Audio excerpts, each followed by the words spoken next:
رہے ہیں کی نیوز ایچ ڈی، میں ہوں حارث علی شاہ گیلانی۔ چلتے ہیں آج کی اہم خبروں کی طرف۔ رخ کریں گے دادو کا، جہاں سے رپورٹ کر رہے ہیں ہمارے نمائندے سید سفیر حسین نقوی۔ حضرت لال شہباز قلندر کے 770ویں عرس کے موقع پر موٹر وے پولیس سیکٹر 4 کی بہترین حکمت عملی اور ٹریفک کے پیشہ ورانہ انتظامات نے ٹریفک جام جیسا مسئلہ پیش نہ آنے دیا۔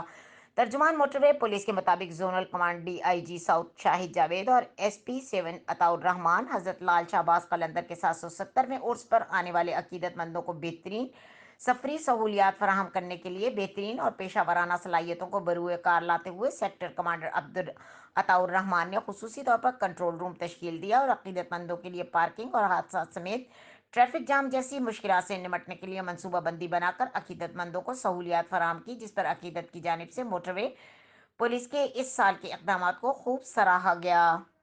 مزید خبروں اور اپڈیٹس کے لیے ہمارے ساتھ رہیے گا، تب تک کے لیے اپنا خیال رکھیے گا۔ اللہ حافظ۔